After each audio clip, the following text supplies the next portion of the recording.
Good evening, everyone, and welcome to the second event in Parallel Dreams, Korean and Korean American Issues Through Film. This webinar series is being co-hosted by the Institute for Korean Studies at Indiana University and the Embassy of the Republic of Korea in the USA. My name is Seung-Kyung Kim. I am Korea Foundation Professor in the Department of East Asian Languages and Cultures and Director of the Institute for Korean Studies at Indiana University. Our webinar series features issues connecting Korea and the US, covering transnational adoption, race, ethnic issues, and immigrant lives.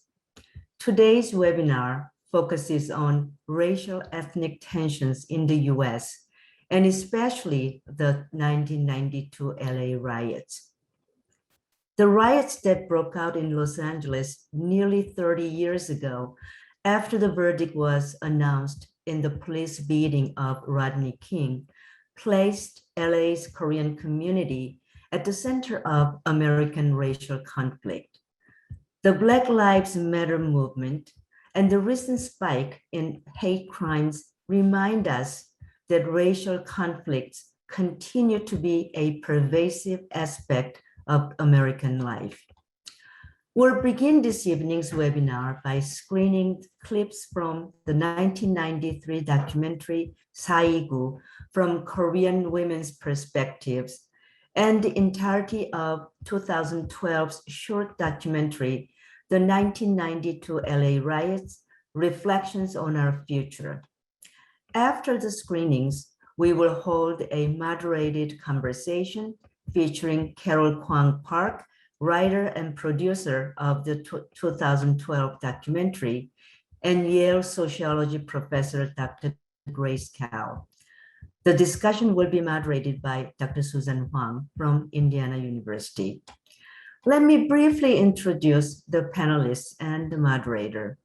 Ms. Carol Park is a doctoral student in the Department of Ethnic Studies at the University of California, Riverside, and is affiliated with the Young-Ok Kim Center for Korean American Studies and Asian American Studies. She is the author of Memoir of a Cashier, Korean Americans, Racism and Riots, published in 2017, and the co-author of Korean Americans, A Concise History, published in 2019. Dr. Grace Kao is IBM Professor of Sociology at Yale University. She is an expert on race, ethnicity, and immigration as they relate to education and relationships among young people. She also works on the sociology of music and K-pop. She has an extensive list of publications, including articles in the American Sociological Review, Annual Review of Sociology, Social Science Quarterly, and the American Education Research Journal. She is a co-author of The Company We Keep, Interracial Friendships and Romantic Relationships from Adolescence to Adulthood, published in 2019. Our moderator, Dr. Susan Huang, is an assistant professor in the Department of East Asian Languages and Cultures at Indiana University. She specializes in contemporary Korean literature and culture and is currently working on a book manuscript entitled Uncaged Songs, Culture and Politics of Protest Music in South Korea. Before we start, I would like to remind everyone about the third and final webinar in this series. On October 14th, 2 weeks from today, we will be holding our webinar discussion about immigrant lives and the recent award-winning film Minari. Please refer to our website for details about how to register for the webinar. IU Cinema will be screening the movie on October 12th, but unfortunately the event is already sold out. Anyone who would like to watch the film before the webinar, it is available on several online platforms. We will now begin the screenings for tonight's webinar. Thank you.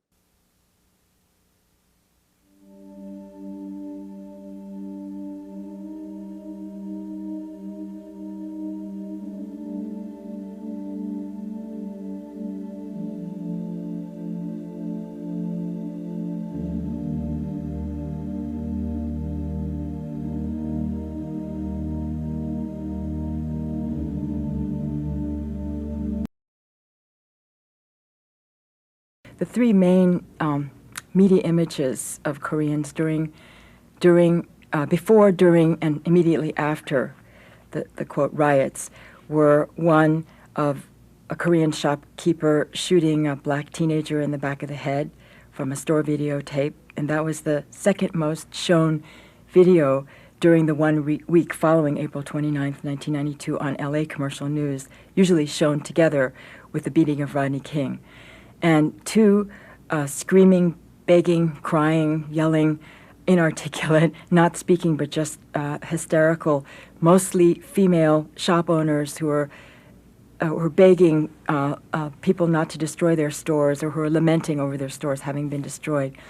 And three, the footage shown over and over again of Korean, mostly male, merchants on the roof with guns, apparently ready to shoot anybody, and sort of with the implication that they only cared about their property. They didn't care about human life or the communities, the people in the communities where they were, where their stores had been located.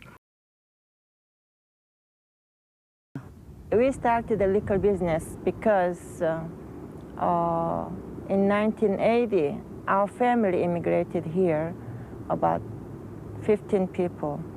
And the woman could work at the sewing company, but the men, they couldn't do anything there. That's why we opened it, to give our family job. We invested the money about, 15 years of our savings, and the others from the bank loans. I believed America was a wonderful country. It was my dreamland when I was little.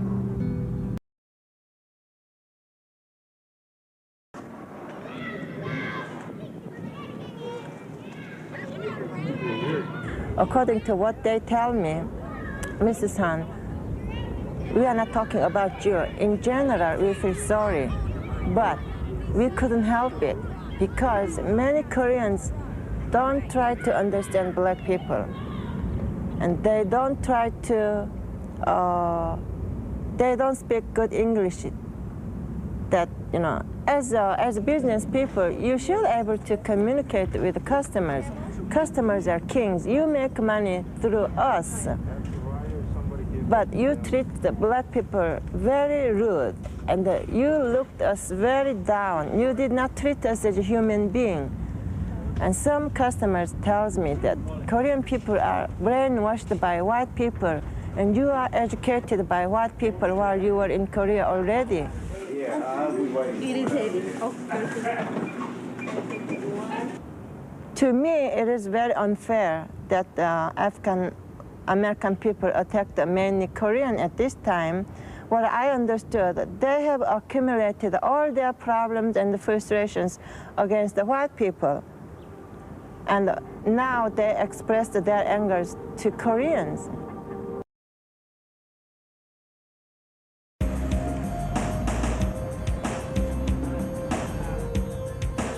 처음에는 몰랐는데 이렇게 이제 자꾸 보니까 그 훔쳐간 사람들이 다 빈곤한 사람들이었었어. 빈곤 차이에서도 왔지만은 내 생각 그 빈곤 차이로 왔어요.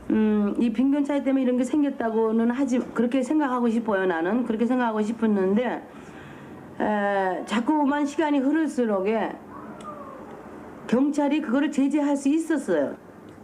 자꾸 이 뉴스 미디어라든가 이런 것이 다 한인과 흑인 그 흑백과 아니에요. 흑백까지 아니라 흑인과 한국인의 그 갈등으로 그를 자꾸 몰아가는데 내가 생각할 때는 우리 한국 사람이 희생양이 된 기분이야.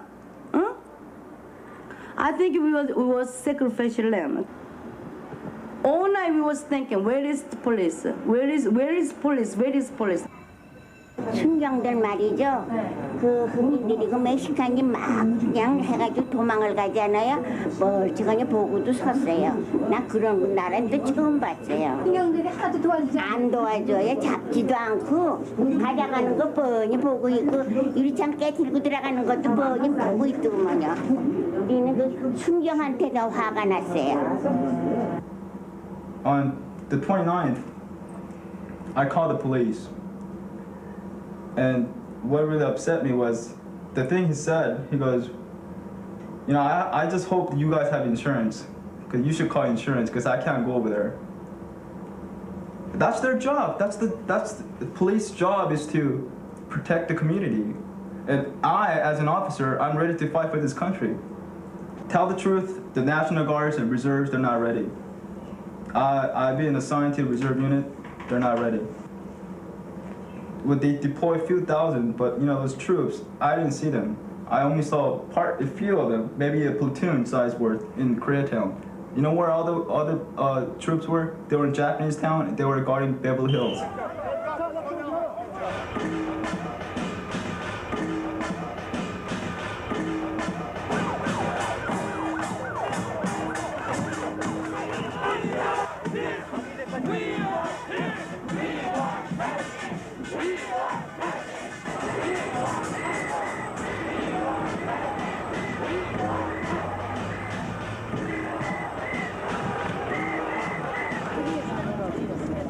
Every day, people meet at the Association of Korean American Victims for another demonstration.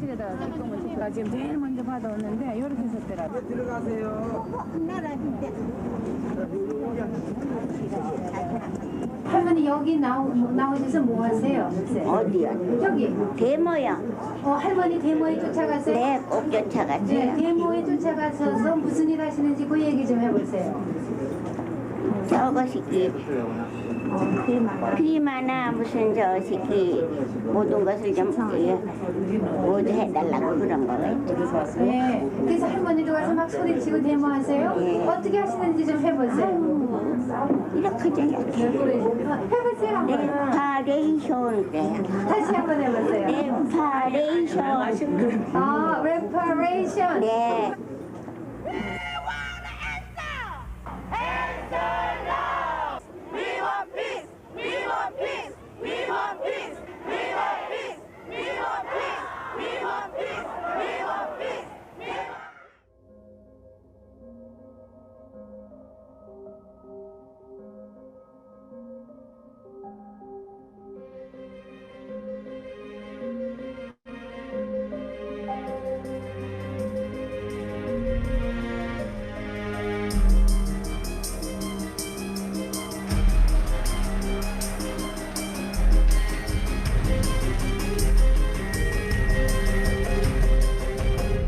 The 1992 Los Angeles riots were fueled by socioeconomic disparities and racial tension that erupted in a chaotic six-day scene of looting, burning, and killing after a not guilty verdict was handed down in the police beating of Rodney King.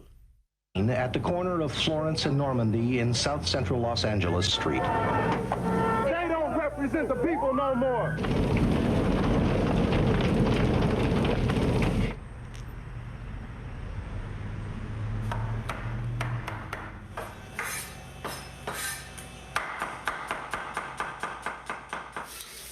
나는 우리 가게 막느냐고.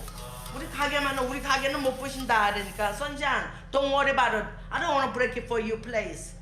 얘들은 우리 거는 안 부신다고. 오케이. 그래도 나는 앉아 있어. 집에 가라고. 선샤인 네 거는 봐줄 테니까 가라고. 그래도 나는 여기 앉아 있었지. 그때 폭동이 일어났을 때 너무너무 여기는 비참했어요. 아주. 앞에 저 마켓 그 자리에 불이 나서 타고요. 또 세븐일레븐 뒤에 거기도 불이 나서 타고 또 저쪽 조금 한 5마일 정도 가면 그쪽에서도 불이 얼마나 많이 타서 올라왔는지 이 폭풍 맞은 것처럼 그렇게 막 불이 타 올라와가지고 너무너무 무서웠고요. 3 o'clock, as I walked into my office, as soon as I walked in, telephone rang, And I answered, and the other person said, "What do you think?" I said, "What do you mean, what do I think?" And he was a reporter from the Korean newspaper, and not guilty. And I said, wow, something is going to happen. Koreatown, Los Angeles. It's known for its tensions between blacks and Koreans, but on Saturday, all colors joined together for a massive march for peace. I've seen a transition. We have had a lot of I've been in my business 34 years, and when I came in, it was predominantly black. It has transitioned, and it had started around that time. The tension wasn't as bad with the minorities at that time. It was like, we are equal here. So to me, it wasn't that bad. But yeah, the black and brown, there was quite a bit of tension. I worked in an area that was close to what they call the projects, which would be the Jordan Downs or the Nicholson Garden. And there was a lot of tension going on there. It was like my location was in the center of the two. So I actually got to see a lot or experience a lot of the hostilities between the two races. 네, 깡통. 거기다가 이제 촌방맹이 같은 거 불을 붙여갖군요. 그 안에다 놓으면 막 깨구리 마냥 뛰어댕겨요. 탁탁탁탁탁 이러면서 불 나는 게. 예, 불이 나니까. 그러면서 파일 그 크래커 같은 걸 막 터지는 거지. 빵빵빵. 그리고 파일병을 던지고 막 불을 막 던지는 거예요. 그리고 이제 여기 옆에 있는 애는 멕시칸 바인데 걔는 막 권총으로 막 쏘는 거지 이제 못 들어오게. Rioters killed 56 people and caused more than $1 billion in damages. Every ethnicity suffered during the civil unrest. Korean Americans in particular suffered disproportionate damages, and at the end of the riots racked up $400 million in losses. During the riots, not only were Korean businesses destroyed, so were African American stores. The violence touched every ethnicity in Los Angeles. 4.19 폭동은 한국 간의 갈등에서 일어난 폭동이 절대로 아니에요. 그 뿌리가 있는데 그것은 이제 그 흑인들이 사는 사우스 LA 그 환경이 너무나 어려웠고 실업자 수는 높아지고 일자리는 못 찾고 그리고 교육 환경은 낙후되고 이런 것들이 연방정부에 의해 가지고 조금 더 그 처우가 개선된 게 없거든요. 그러니까 그 사람들 흑인들의 그 밑바닥 속에서는 차별 대우를 받고 있고 있다 하고서 느꼈는데 이제 라드니 킹 사건이 일어났고 그다음에 이제 그 백인 경찰들이 무죄로 다 풀려났잖아요. 거기에 대한 분노. When the smoke cleared, 53 people in Los Angeles alone had died. Hundreds of millions of dollars in property went down in flames. Korean Americans suffered about 40% of total damages. More than 2,300 Korean businesses were affected, and total damage was about $400 million for Korean American businesses. The damage had been done, and between 1992 and 1997, Los Angeles lost 3,585 Korean-owned businesses. Overall, California lost 24,207 Korean-owned businesses. However, over the years, race relations improved and the influx of Koreans continued to grow. By 1997, the drop-off in Korean businesses began to recover. And by 2007, there were 71,423 Korean-owned businesses in California and 13,509 in Los Angeles. Racial tension between blacks and Koreans was high during the 1980s and 1990s. Today, that racial strife has simmered down. Koreans and African Americans were able to put aside some of their differences and heal together after the riots. 마틴 루터 킹 퍼레이드에 한국 분들이 해마다 참석하시고 또한 물론 이제 한국의 정치인분들도 그 퍼레이드에 참석하면서 유대 관계를 20년 동안 지속적으로 돈독하게 해왔지요. 근데 이제 전체적으로는 제가 생각하기에 너무나 미흡하다. The overall ethnic demographics of LA have also changed dramatically since 1992. The African American population has also decreased in LA County, while the Hispanic population has increased. During the 1980s, majority of owners were Korean immigrants. And now you see a lot more Latino business owners, Arab Americans and Southeast Asian Americans have moved in as business owners. So there is a diversity of business owners in Compton as well as in larger South LA. Yes. 20 years after the LA riots, one question does remain. Will and can something like the riots happen again? Well, the likelihood of happening again is very high because all the structural conditions that ignited the riot in 1992 remains. The gap between blacks and whites, haves and have not, and inferior quality of education in inner city, and police brutality, and ethnic and demographic restructuring has pit one group against another. Therefore, unless we are beginning to deal with those structural conditions, it's perfect for happening again sometime. You never know, but not necessarily in Los Angeles, but anywhere in the United States, it's a definite possibility. I mean, it's always possible, but with the way our world is changing right now, I mean, we even have a black president, I don't see it being so much likely as it was back then. I mean, the world is just a different place. It's not completely, free of racism, but it's come a long way. So I don't think it'll happen, at least not anytime soon. 너무나 억울하게 당했다. 그래서 우리는 지금서부터라도 정치적인 파워를 가져야만 이런 일을 안 당한다 하는 교훈을 우리 후배들한테 가르쳐줄 의무가 있다 이 말이죠. Bring jobs back to America. As we look to the future and remember events like the 1992 LA riots, we have to ask ourselves how we can prevent another civil unrest. It's in our hands.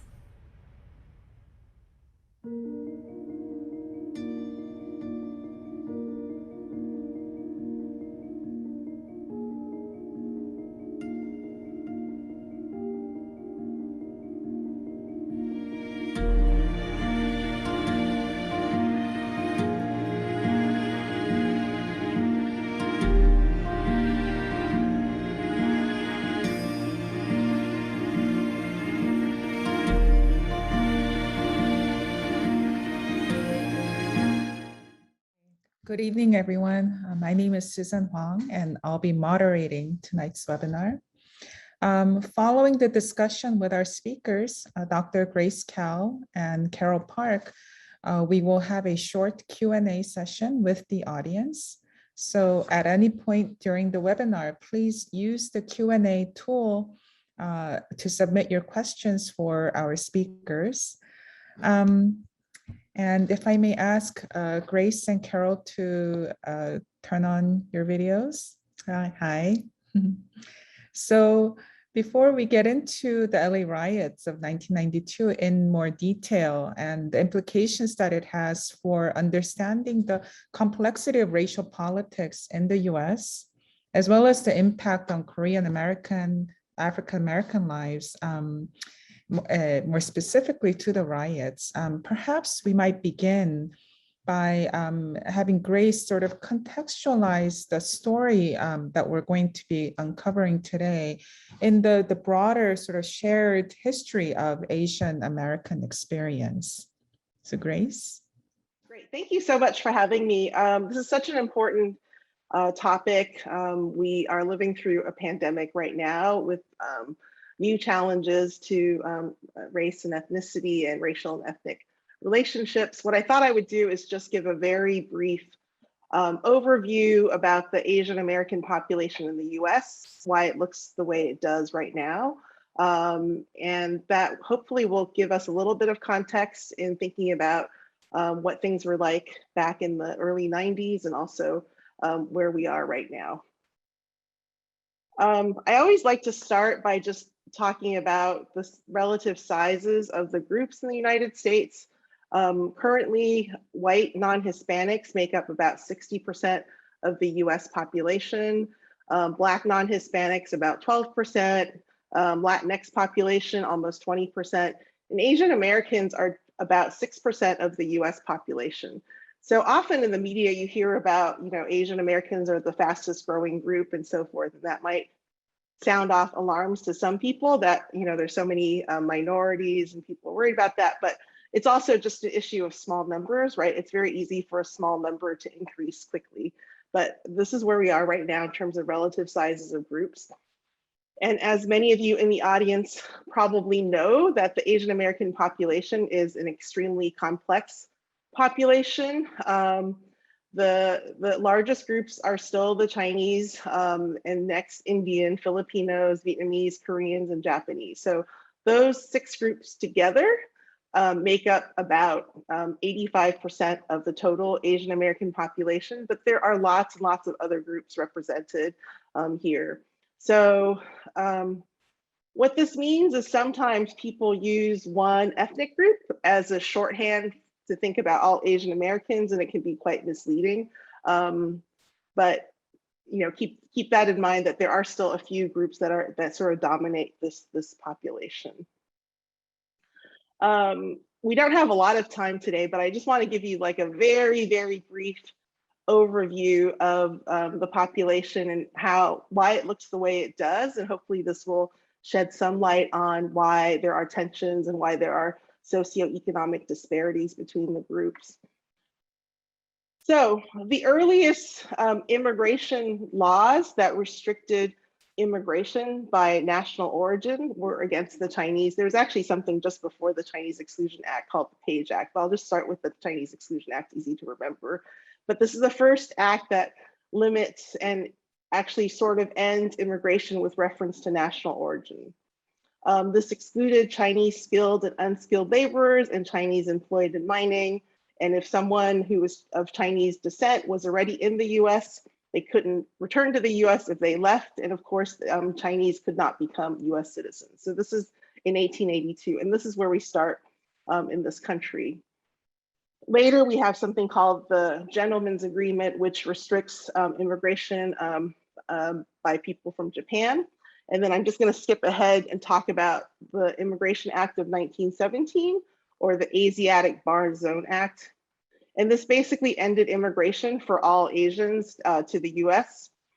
This excludes Chinese, Japanese, Koreans, and Filipinos because they were already excluded. So the Chinese were excluded by the Chinese Exclusion Act, the Japanese were excluded via Gentleman's Agreement. And remember that Korea was a Japanese colony at the time, so that also covers Korea. Philippines were a US territory. So if you look at this map, which I got from Wikipedia, it basically covers all of what we think of as Asia and then some. Attached to this Immigration Act, so it includes the Asians, but also other undesirables. I'll just leave that list up there for you. So this is how Asian Americans were viewed by the politicians and folks of that day, that they were grouped along with all these other folks. Okay, so after that, we have other immigration restrictions. So basically, there's almost no entry of Asian Americans to this country until 1965. So there's a big, big gap. So in 1965, here's President Johnson signing this act at Ellis Island, and this is called the Hart-Celler Act, or the Immigration Act of 1965. This eliminates the old national quota system by national origin. You don't have to read the details, but the bottom line is that because of this, people from Asian countries could again immigrate to the US. This also provides special preferences to people who are family members of US citizens, and also people that have special skills. And so our laws favor people that are better educated or have lots of money. We have these entrepreneur visas and so forth. Okay. This means that the US, the combination of race and immigrant status is very interesting in the US. And so I always like to reiterate this because I think it clarifies a lot of things, at least for me. So if you look at the US today, about 14% of people are immigrants. So that means they're born outside the US and they immigrated here. About 60%, however, of Asian Americans are foreign-born themselves. And if we included people that are foreign-born themselves or come from an immigrant family, so that means they're second generation, and sometimes we call them immigrant youth or whatever, it's close to 90%. So basically, if you randomly talk to an Asian American now, you're going to bump into someone who comes from an immigrant family. So they have firsthand experience with being immigrants and so forth. It's near and dear to their hearts. Compare that to about Latinx population, which is about 35%-ish foreign-born. And then for Blacks, it's about 10%. And actually in the 90s, which we're going to talk about, it's much lower than that. So it's more like 3 or 4%. And about 4% of white non-Hispanics are foreign-born. So again, let me reiterate, for the average Asian American, immigrant status is very proximate to them. And for the average white and even Black person, immigration is something that's not experienced firsthand. There are dramatic differences in terms of educational attainment of these groups. So this is from a few years ago, but this looks at this is the percentage of educational attainment of adults aged 25 and over. So there's a lot to look at here. Let me just point you to the first column on the left. And you can see that if you look at the striped section of that bar, 31% of Americans 25 and over have a BA degree. If you look at that number for Asians, which are somewhere in the middle there, it's 54% of all Asian Americans have a BA degree. And if you look at that number for Blacks, it's 21%. So there is a big disparity in terms of educational attainment of adults. That also means that the average Asian American parent has more education, which also benefits their children, right? So they have more family resources and so forth. So people do not begin on equal footing. And a lot of this does have to do with how people enter the US, right? And to the extent to which that immigration shapes the characteristics of the Asian American population. Okay. If you look by group, there's a lot of differences here as well. This is splitting the Asian American groups by educational attainment in terms of the percent of people with a BA degree. 75% of all Indian Americans have a BA degree. If you look at all Asians, it's that 50-ish% that we talked about before. Koreans, Pakistanis, and Chinese are pretty close to the median, to the average there at about 57%. And then at the bottom are some of the Southeast Asian groups, especially Hmong, Burmese, Laotian, Bhutanese, and so forth. So a really big gap, but you can see that the most educated groups are, of course, going to have very different experiences than folks with less education. Some of this is also visible in terms of household income. This is a chart that shows household income from 1967 to 2019 by race and ethnicity. The red line are for whites, the blue line are for all races. And so you can see that right now, the median family income in the US is about $68,000. For Asian Americans, it's $98,000. For Blacks, it's $45,000. So Asians do have a median household income that's about a little more than twice the household income of Blacks. If you look back to the early 90s, the gap is pretty remarkable, right? So, and very stable actually. So the racial, the gaps between the groups, even if income is relative, it's going up or down depending on whether there's a recession or not, they don't really meet. And the discrepancy between Blacks and other groups is really, really noticeable and apparent. I mean, it's not getting better. Okay, I'll just end with one last thing, is that we're talking about race relations in the 90s, but I think during the discussion, we'll come back to this, that we're living through an era of a pandemic, and this has affected different racial and ethnic groups differently. This is from Pew Research Center, asking whites, Hispanics, Blacks, and Asians whether they felt like people felt they were uncomfortable around them, if they were subject to slurs and jokes and so forth. And you can see that Asians are high on these bars here, that 31% of Asians had been subject to slurs or jokes. 39% of Asians said that people acted like they were uncomfortable around them. And 26% of Asians thought that someone might physically threaten them or attack them. And so, I hope this is something we can talk about at the end of the session, even though we're talking about the LA riots, of course, but there might be some shared experiences for us. Thank you, Grace. And I think it's a very important point that you made. The immigration, this history of immigration and the isolation that we witnessed in the US and do in one form or another shape characteristics of the Asian American population. And it's not unrelated to the kind of socioeconomic status of different races and ethnicities that we continue to observe today. So I think I want to now turn to Carol. If you can talk briefly about what brought about the events in LA in 1992.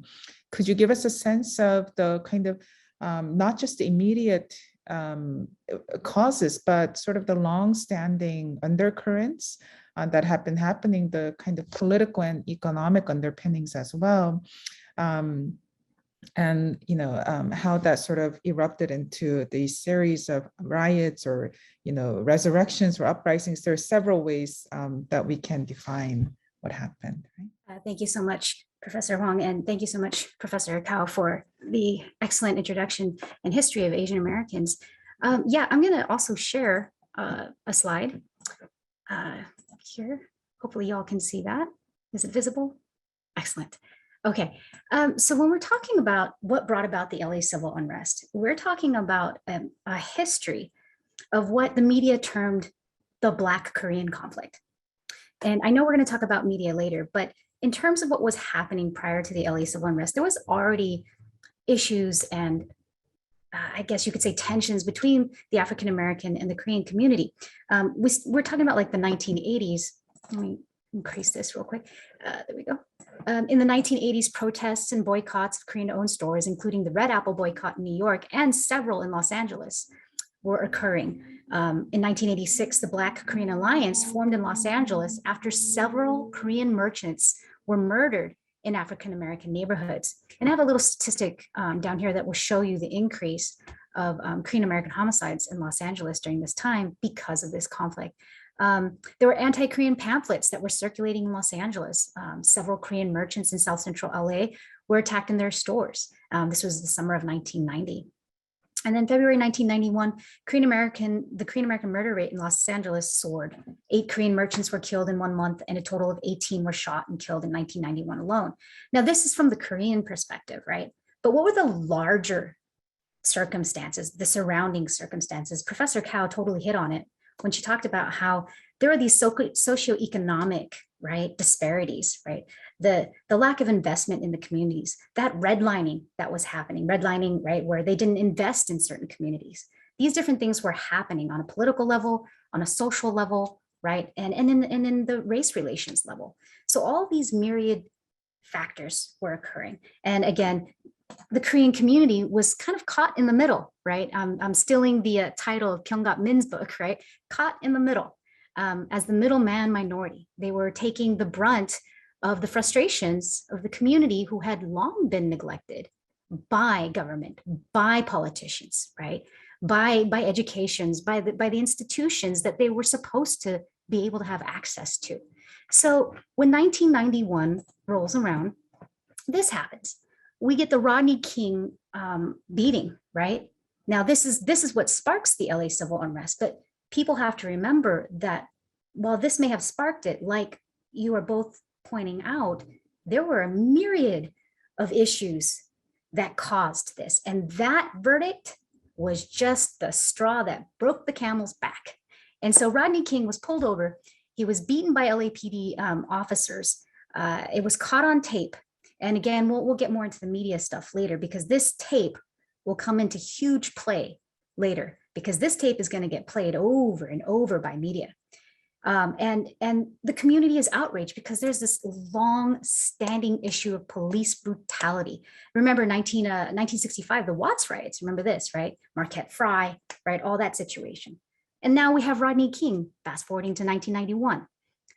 The community wants justice.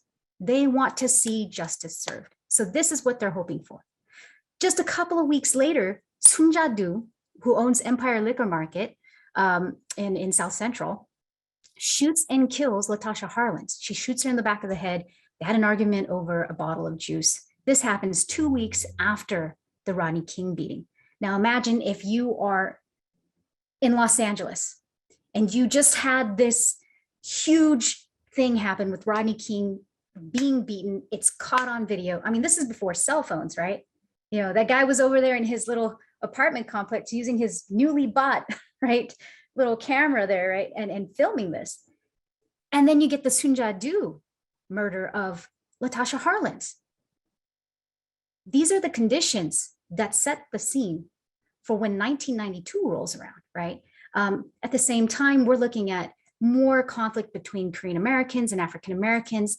The media continues to fan the flames between the two communities, calling it the Black Korean conflict, when in reality, right, it's a multiracial thing, right? Dr. Edward T. Chang often calls the LA civil unrest America's first multiracial riot or racial civil unrest. We get stuff like this. Rapper Ice Cube, he comes out with his song, Black Korea. It expresses hate and violence toward Korean Americans. That comes out in October 1991. And these are all things leading up to April 29th, 1992. There's a picture of a screenshot or a still from the beating. I mean, it's crazy, right? Again, before cell phones, right? Before TikTok, all these things that we use today. Continuing on with this timeline leading up to the civil unrest, the trial for the King beating, it's moved to Simi Valley, right? What's going on here? What does the African American community think? Once again, they're being discriminated against. They're being told it's not a big deal. We're just going to move this case over here to Simi Valley because, you know, that's where it'll be treated right. But Simi Valley is a predominantly white neighborhood. Where are they going to get their jurors from? In January 1992, Du is found guilty. She's sentenced to 5 years probation, 400 hours of community service, and a $500 fine for shooting and killing Latasha Harlins. Okay, you were asking about what led up to the riots, what sparked it. These are all the things that were happening, 1991. This is all the stuff that the community is experiencing. And before that, all the other stuff, the socioeconomic disparities, the gaps between the haves and the have-nots.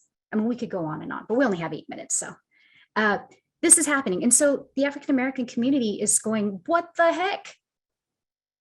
Why is it only a $500 fine and 400 hours of community service? 5 years probation? That's not justice. Judge Carlin, the judge in the case, was saying, well, you know, she didn't have a history of any criminal activity or anything. You know, she was under a lot of stress. She justified her decision. That's not justice. So this is in the mind of the community.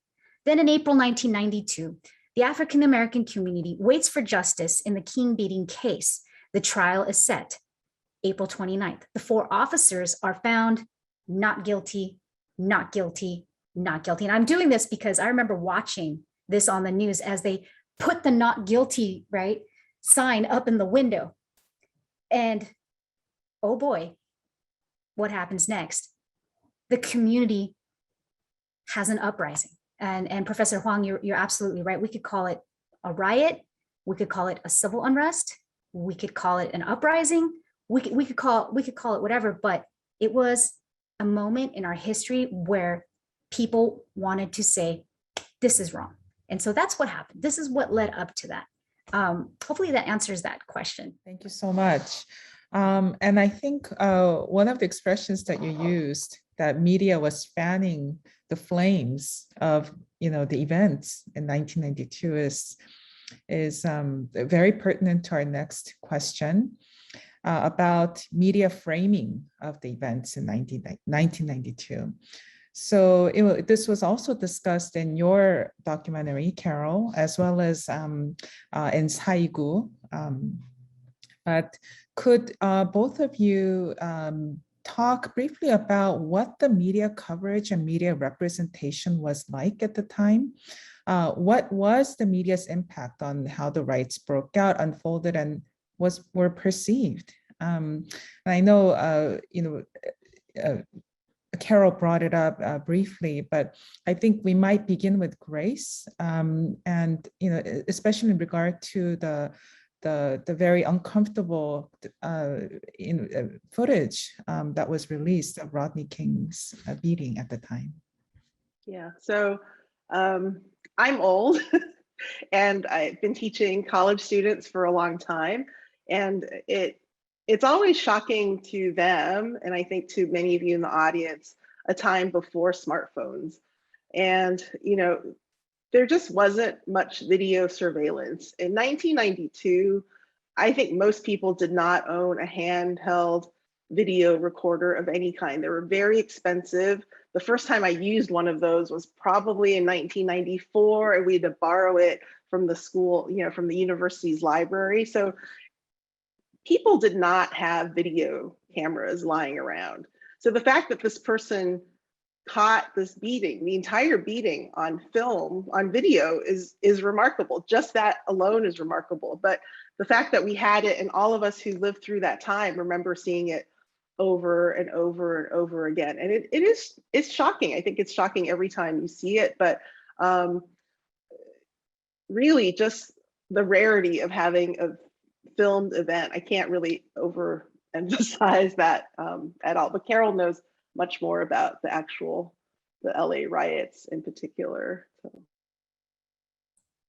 When we talk about media, I have to throw in this caveat. I used to be a journalist, so I come at this with a very strange perspective. The media's role in the LA civil unrest was pretty heavy-handed prior to it and during it. Prior to the LA civil unrest, they ran the footage of Sun Ja-doo shooting Latasha, right? Again and again and again and again. And if you're watching TV every day, you're coming home from work at 6 o'clock, 6 o'clock news is on, and that's the next thing you see, but you see that every week.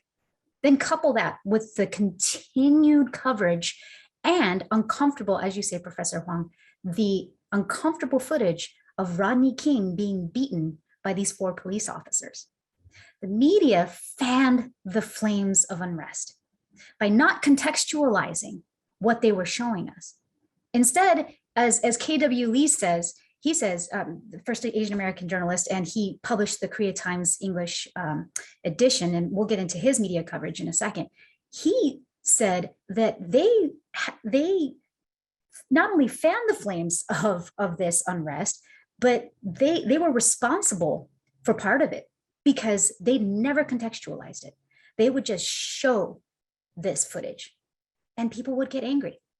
Media coverage of this so-called Black Korean conflict was being covered by the New York Times and the Los Angeles Times. The Los Angeles Times was covering it from kind of a negative perspective, the New York Times a little more positive, but both of them were talking about what was happening, both from the protest point of view with the Red Apple boycott in New York, and then with the boycotts of like Tom's liquor, was it Tom's, Tesson Park's liquor store after there was an incident and so forth and so forth. So they were covering all of this stuff, and they were covering what happened with the crime, with the Rodney King beating, with the Sun Ja-doo shooting, and all of this.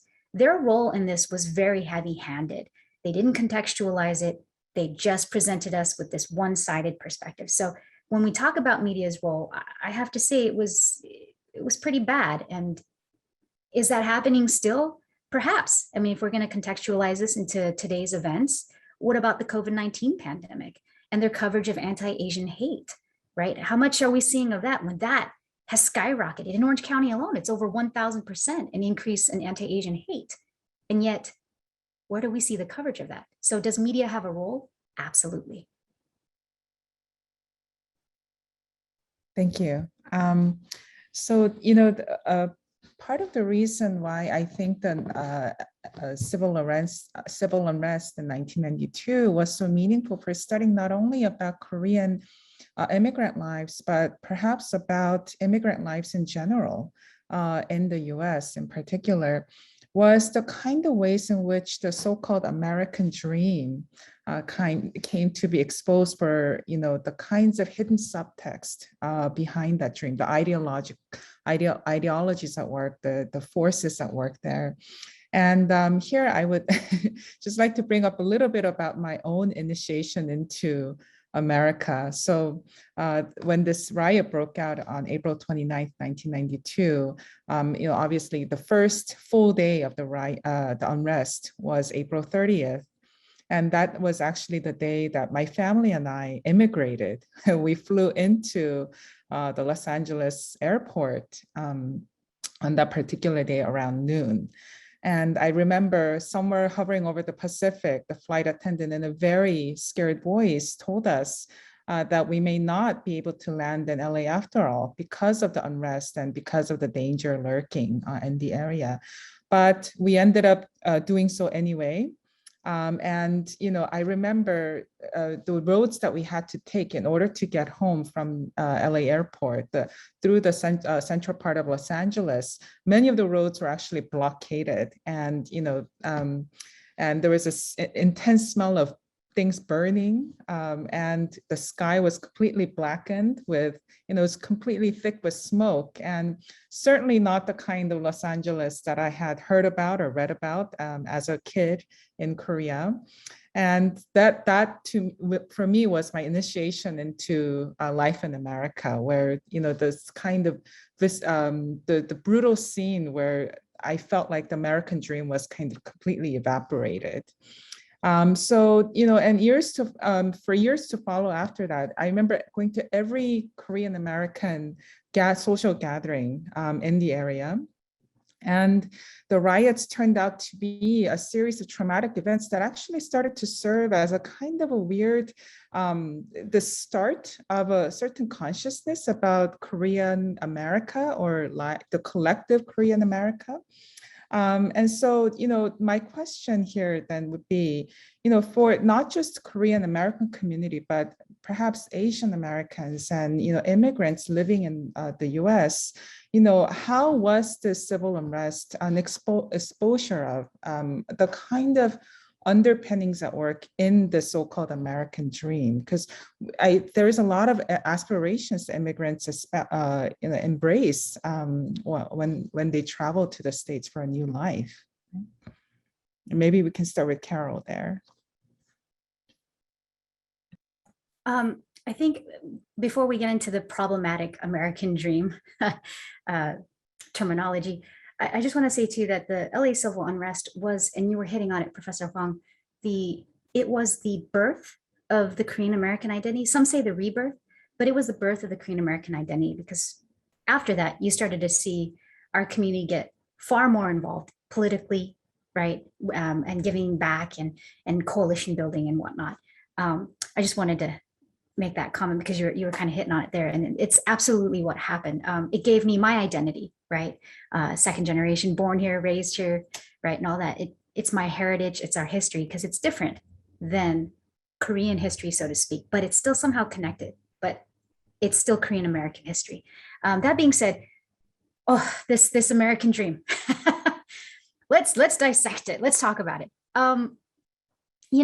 We come here, our parents came here. My mom and my dad came here hoping for that dream. Buy a home, have 3 square meals a day, raise my children to be fat and happy, send them off to school, let them be educated. This is the land where, Spam and ketchup overflow, right? And I say that because, we all love Spam and ketchup, right? For Koreans, at least. And while that all may be nice and it's a nice little package to dream about. The problem here is that that American dream is kind of reserved for certain people. If you start to think about what's happening in our communities, right? The African American community, if you ask them about this American dream, they're gonna be like, okay, sure, that's not for me though. I never seen it. So when we talk about the American dream for Korean Americans, yeah, we came here post-Korean War, right? Coming out as from a country that was once the poorest nation in Asia, right? After the Korean War. So they're coming here with all these hopes and these dreams, not realizing that this American dream is, it's got its little, like, what do you want to say? You have to be part of something else. You have to have something else. If you come here and you don't have that, you're not going to get it. And that's what happened to the Korean community, right? They came and they were told, you can't get the corporate jobs. We don't like you, right? You're Asian, you're an immigrant. We don't want you here. So when we're talking about the American dream, it's problematic because it's not really the American dream, is it? Professor Kao, I toss it to you.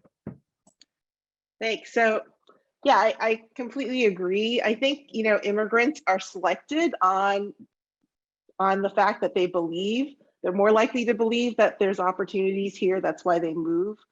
And it's, yeah, I mean, real life is not what one expects, of course. But part of it is also the images that Hollywood sells, right? That's why cultural hegemony is so important. People see the image of America and this idealized version of it, and that certainly attracts them. And so for a lot of Asian Americans, for Korean Americans in particular, the route to economic opportunities is through a small business, right? They might not have the language skills, so they're not going to be able to get a nice white collar job, even if they are college educated. So it's a pretty common route for actually lots and lots of immigrant groups. And where can they, you know, operate these businesses? They're going to be in poor neighborhoods with other minorities. So you can see where this is going in many, many places. Yeah, and I think it's really minorities who've been in the U.S. for multiple generations. They might be less likely to believe that America is a land of equal opportunity, and it really is. I have a really old paper I wrote a million years ago, but I talk about immigrant optimism, and it's sort of, you know, it is the idea that you arrive and you're kind of wide-eyed and you think, oh, you know, maybe I have an accent, but if my kids don't have an accent, they're going to be treated, you know, just as well as a white person. But, you know, you soon learn that that's not true. But, you know, people believe it when they first get here. Well, as an immigrant myself, so many of these points are hitting home with me, and it's giving me memories of my younger years with my parents back in Los Angeles. So so we are actually approaching the final question for our discussion today. Before we open up to questions and a Q&A with the audience. So I just want to send one more reminder to the audience to please submit your questions using the Q&A tool. So this is for both Grace and Carol. So, you know, incidents like the 1992 events have occurred, and we've moved on for some time. But we've also started to witness, or especially over the last 2 years, in really, really acute ways, such, you know, developments like the Black Lives Matter, yet another movement that began on account of racialized police brutality. And especially in the heat of the pandemic, this re-emergence of anti-Asian hatred, which, you know, both of which demonstrate that all these, you know, incidents of systemic oppression and racialized violence are still ongoing.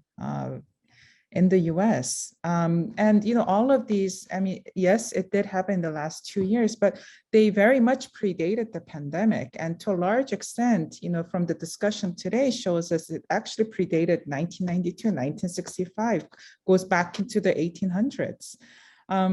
So, you know, where do we go from here? I mean, we've had this discussion, but about the kinds of, you know, the eruption, the unrest that erupted because of these longstanding causes and immediate triggers. But, you know, what are some of the lessons that we can take away from the incidents from 1992, especially in the context of what we witnessed in the last 2 years? So maybe we can start with Carol.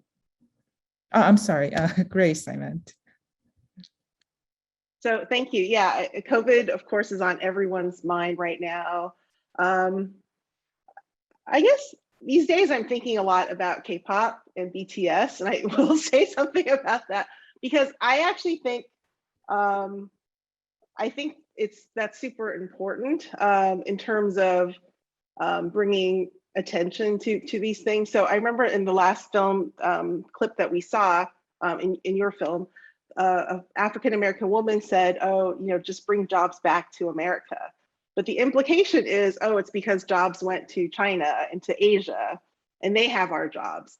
So those feelings, you know, also feed into the xenophobia we see, which goes along with, you know, COVID, and COVID is this foreign thing that has attacked the shores of the US. And again, it's an Asian thing, that Asians brought it to us. And so I'm really sort of, I feel like there is some promise when I see that, you know, so many people join in the chorus against hate crimes and hate bias incidents against Asian Americans, the hashtag Stop Asian Hate, and of course, Black Lives Matter, but lots and lots of people from different racial and ethnic backgrounds joining in on these movements is really inspiring to me. And I have to say, when BTS, you know, both donated money to Black Lives Matter, but also supported the hashtag Stop Asian Hate and so forth, when they tweet something, you know, they're the #1 tweeted about musician in the world. They're #6 in terms of all people, you know, that are tweeted about. So when people like them say something, I feel like lots and lots of people are paying attention. So that's my sort of, I want to end on an optimistic note because I feel like so much of this has been so negative. Carol? So when we talk about lessons and the lessons that we learned and where we're going from here, I think it's kind of a mixed bag. You know, yellow peril, it's there. Like Professor Cow, you're talking about with COVID-19, the implications that it's you know, foreign, and from the last clip of the film of Bring Jobs Back, well, the implications being that the jobs went overseas. You know, I'm recalling the case of Vincent Chin, right, when he was murdered, and how that was because of this yellow peril fear. And I think what we're seeing right now with COVID-19 is the resurgence of that, and yet still coupled with the model minority categorization as well. And I think it was Yuko Kawai's article who talks about this, the didactics of the two, right, and how they're constantly interchanged. And I think the lessons we need to learn from the LA civil unrest is to know that we need to have our platform. We need to have our ability to communicate, to bridge these cultural gaps, not just build the coalitions, but to actually do more than that. And Professor Kao, you totally hit the nail on the head with this, which is we should be tweeting, right? We should be using social media and communicating to the younger generations that this is part of your history, our history, and that these things keep happening because it was a problem then, it's a problem now. And in order to change these things, we need to know our history. And like Dr. Chang says, you're on shaky ground if you don't know your history, right? And you don't know your own identity. And I think that's the lesson we need to learn is, what is our identity, especially for Korean Americans? What is our identity? We are Korean, right? We're a diasporic community. But what makes us Korean American? And how do we go forward from here? Well, I firmly believe it's through communication, and not just in the academic setting, but also in the social media setting, our platforms, raising our voices, raising our identity, putting ourselves out there, breaking that model minority perspective of who we are, and also destroying that yellow peril fear, right?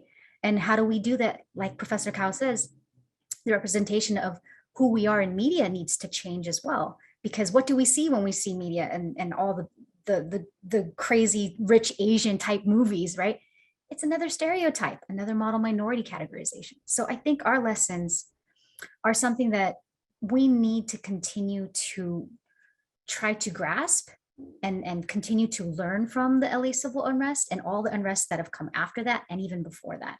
So do we have a road ahead of us? I think we do. Have we gotten somewhere? Yeah, we have our voice now. We are represented, and like Professor Kao says, I mean, hey, everybody knows BTS. It's the Hallyu wave. Everybody loves K-drama and K-pop. So I don't know about you two, but I get a lot of friends asking me about, right? Hey, can I learn Korean? Tell me more about Korean history and Korean this and Korean that. And I find that's my opportunity to inform them about things like the LA civil unrest. But anyways, that's a long-winded answer to that. Oh, well, I think that concludes the discussion between Grace and Carol that we have for tonight. Thank you again, Grace and Carol, for your discussion. Now, I think we have a few minutes to open up the floor to discussions from the audience, and we have a few questions that have arisen. So the first one is, I think it's about the memory of the April 29th incident in Korea. How is the civil unrest of Los Angeles remembered in Korea? Perhaps Carol? Okay.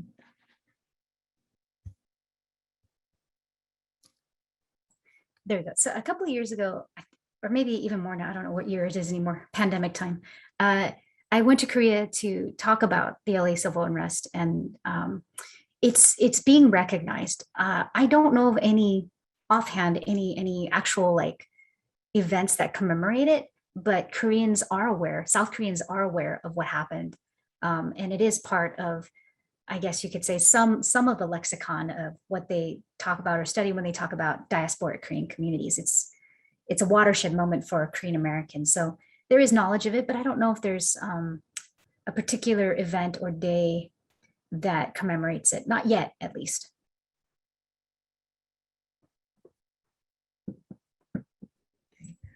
This question is about the, could you speak about the role of being presented as a model minority and how that played in the tension between the minorities? Maybe Grace? Yeah, I'll take a guess. So the model minority stereotype or myth or whatever you want to call it has a very interesting history that we could actually talk for hours about. A lot of people link it to this article in 1965 in the New York Times Magazine, I think a Sunday section, which actually talks about Japanese Americans after internment. But historian Ellen Wu actually brings it back even farther than that. So just briefly to say that, if you're a member of minority group and you're being accused of not being American and not being good enough, one very sort of obvious defense mechanism to say, hey, I'm actually super American. I'm more American than you. I'm more successful than you are. And it was apparently, according to historian Ellen Wu, a strategy that early Asian Americans used to protect themselves. Or so it's not insane actually. So, but a lot of people point back to this 1965 article. It's a really complicated question, because on the one hand, it's very easy to dismiss, oh no, Asian Americans, we're not model minorities. We have all kinds of problems, and that's all true. Asian Americans face extreme racism. Asian Americans are never seen as American. everyone here has been asked, I'm sure, where are you from? You know, where are you really from? Why do you speak English so well? Yada, yada. We've all had that experience. So that is common. But it is also true that on average, Asian Americans are, you know, have high levels of education, have relatively high levels of family income. I mean, those are just their statistics, and they are true. So it's not, I don't blame anyone for sort of thinking that somehow Asian Americans have it better than other groups. If you just look at SCS, it's hard to sort of, you know, go against that. You know, if 75% of one group has a BA degree and 15% of another group has it, how can you not say that this group is more advantaged than this other group? So I think it's just not such a simple thing to dismiss that idea that Asian Americans are model minorities. So it is true, it gets played up in terms of tensions. Of course, you could just say, well, if Asian Americans can do it, why can't other groups do it as well? During the Reagan years, there were lots of articles about, you know, why can't Blacks and Hispanics get it together and be just like them? So of course, that's an easy way for Asian Americans to be used. Carol, would you like to add to that briefly? Like Professor Grace is saying, we could talk for hours about this. I would say that model minority definitely plays a role in the tensions between the different communities, like Professor Grace was saying. And I think also that when we think about model minority categorization, we're thinking about how it is an approximation to whiteness, right? It's an approximation to success. And by that, we are triangulated. Was it Jean Claire Kim was saying this, right? It's a racial triangulation. And we're kind of stuck right there. It's not exactly what Anna Bonachik was saying with the middleman minority stuff. It's more about us being triangulated. And so when you talk about model minority, that's the negative effect of that. Is it true? Yes, we have higher education. Is it true? Yes, our household incomes are higher. But then when you break down that data and you look at why the household incomes are higher, it's because we don't live just husband and wife. No. We live with husband, wife, mom, dad, right? Sometimes the brother and the sister are still living there because they're 23 and they just graduated from college. So their income gets in there. You know, there's all sorts of factors that go into this data. And like Professor Grace was pointing out, I mean, sure, on first blush, it looks like, oh my gosh, we're more advantaged. But is this a divisive tool? Is model minority a divisive tool that is used to make us the buffer, right, between up here and below here? Absolutely. At least that's what I've come across in my studies over these years. Model minority is problematic. And when you couple that with the yellow peril, right, ideology and fear, this is a huge problem, because model minority is this whole meritocracy baloney, right? Like, oh, look, why can't you be like that? Look at how hard they worked. Look at what they did. But why did we work that hard? And Professor Grace was talking about how we had to open up small businesses in inner city communities. But why did we have to do that, right? Because we couldn't go to, you know, corporate America and get that job because they were like, oh, you're an Oriental, right? We don't like Orientals, right? Vis-a-vis Orientalism, right? So we're talking about just this long history of this categorization of Asians as both negative and positive as a means to advance some other agenda, right? That's what I think model minority is doing here, and it's doing it even now.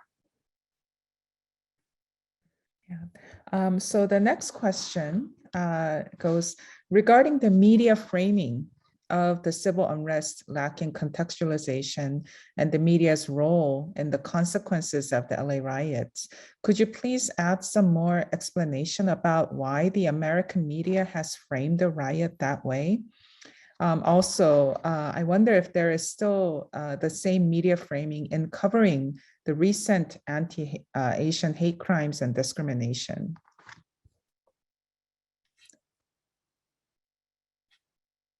Grace, maybe. Maybe I'll tackle the second one and I'll leave the first one. Carol is the LA riots expert here. So what I found different this time is there are a lot more Asian American journalists right now, like a lot more than, not just the 90s. We're talking even 10 years ago. And Asian American journalists have covered these issues very differently. You've seen more of these articles, but that's because there are folks out there writing them. I've talked to so many people during the last couple of years who are so sensitive to the racism they've experienced as Asian Americans themselves, and then what they witnessed out on the street, and the fact that they're able to write these articles that I don't think we had people like that on the ground in 92 or in 2002. So to me, that's been very different. And of course, we've talked about Twitter and TikTok and so forth, but the power of the hashtag is no joke, right? And it's something that also we didn't have back then. So. Yeah, regarding the first part of that question, why did media frame it that way? Because they didn't understand the community. They didn't bother to go and talk to us. Like Professor Grace is saying, there were not a lot of Asian American journalists at that time working for mainstream American media. I mean, you did have people like K.W. Lee, who was publishing the Korea Times English edition. You had, I forget their names, but you had other people who were trying to do that, but nobody was looking. Nobody was listening. They wanted to go with that other narrative, which sold newspapers, right? Which sold, right? Got the viewerships, right? KW would often say media would fan the flames of this unrest, of racial tensions, because it was May sweeps month, right? They needed to get the ratings up. How do you get ratings up? What I was told as a journalist back in the day when I was reporting for the local newspaper, what sells Park is beefcake, cheesecake, and violence. That's what they told me. And they're right. That's what sells the papers. So why did they do that? Because they were trying to get ratings, because they ignored the communities. They didn't want to bother covering this very small sliver of the United States population. Who gave 2 cents about Korean Americans? Nobody. So that's the short answer to that. Thank you. So the next question, it's a 2-part question, and the first part is for Carol. I'm very curious to hear about your experience as a memoirist and the intellectual background of your documentary project. If you can speak a little bit about that. And then the second question is for both panelists. I'm curious to hear how the 1992 might have changed the shape of civil society activism in the Korean American community. I was fascinated by the footage of protests that we saw and the attempts at Black Korean solidarity we heard mentioned. And I'm curious about the legacies of these movements. So perhaps we can have Carol answer the first question directed about the documentary, and then the second question, Grace. Yeah, so thank you for this question. So my experience as a memoirist, that's a long drawn out story. It was a very cathartic experience to write this memoir of a cashier, Korean Americans, Racism and Riots. It's about my experience growing up, working at my mom's gas station in Compton, a couple of years before the LA civil unrest broke out, and being, called these names, I can't say them here, but all these racial slurs and whatnot. That memoir did inform my production of this documentary. This story was just oozing out of my pores, as some people told me, because it was just what I talked about. It's like, oh man, when I was a kid, I was working at my mom's place, and this would happen, and that would happen, and this would happen, and I saw this happen, so on and so on. And so when I went to the YOK Center for Korean American Studies at UC Riverside and started working with Professor Edward T. Chang, I was talking to him about this, and he was like, yeah, let's do a documentary. Like, this is important. And he's the foremost expert on this anyways, right? And I said, okay. And we did a lot of research.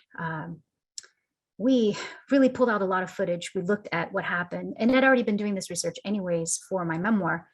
And it was amazing, the stuff that we saw and were able to put in the film, because not a lot of people knew that there was solidarity between the Black and Korean communities after the LA civil unrest. that there was an understanding that Korean Americans began to give back to the community, to understand that there were cultural differences, to see that we needed to work together and that sort of thing. That's not talked about a lot, but it did happen. So hopefully that answers that question.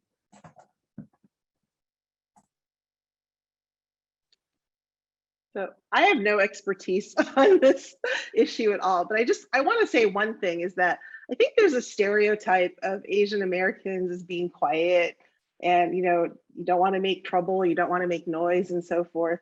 And I always have to remind people that, people should really study modern Korean history to understand the importance of protests and that, I think Koreans are really good at protests. And so it should be natural for this community and for other Korean American communities to do this. It's something that people grew up with. So I'm just going to put in a plug for that. It's not true that Asians don't like to protest.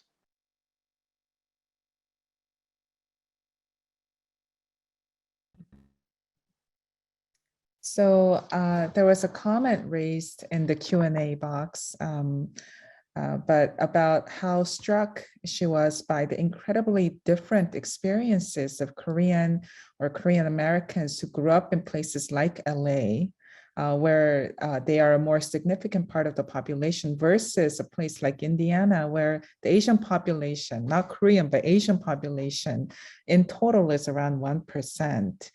So if either of you can speak to sort of the diversity, at hand here, I think, yeah, it would be useful.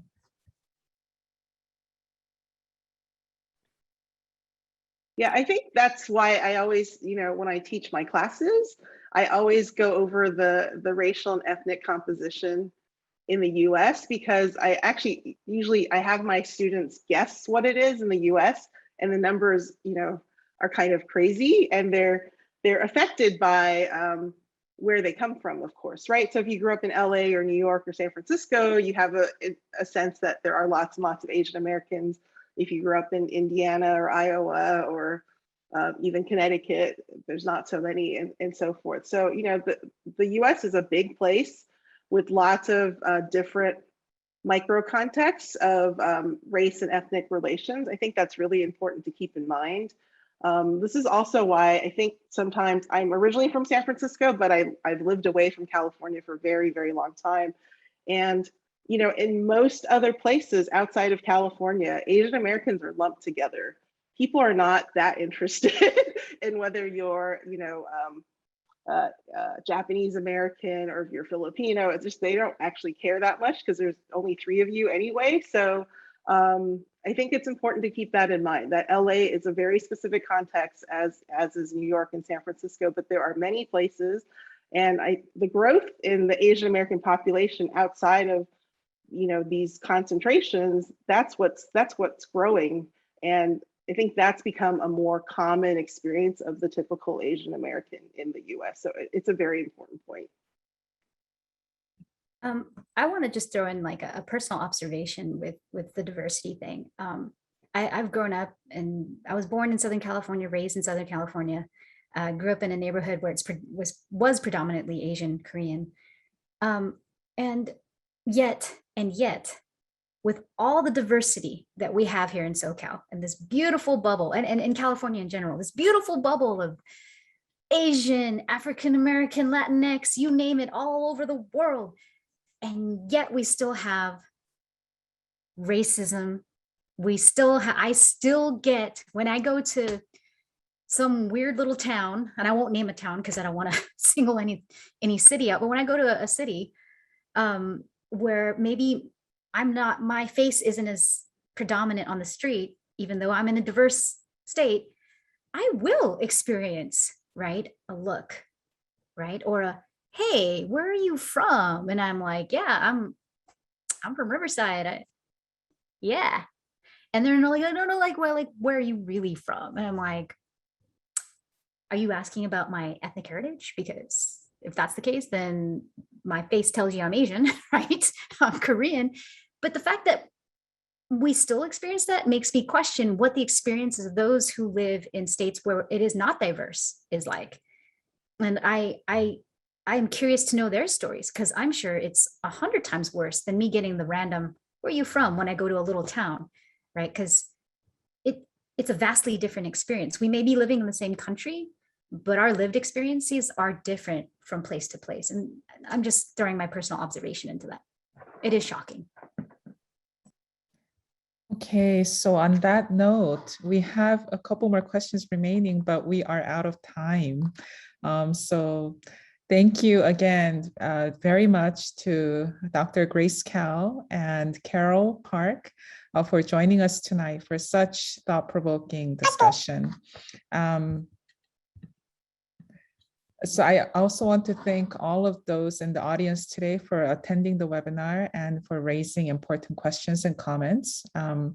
So just a reminder that the webinar will be made available. So do check back on the IKS website for the link. And please join us again on October 14th at 7 p.m. for the third and final part of the webinar series. We will be featuring a roundtable discussion on the award-winning film Minari with Professors Edward Cheng from UC Riverside and Professor Changle Lee from Stanford University. So thank you again to all those who joined us tonight, especially to our distinguished speakers, Grace and Carol, and I hope everyone have a great evening. Thank you. Thank you so much. Thank you. Bye.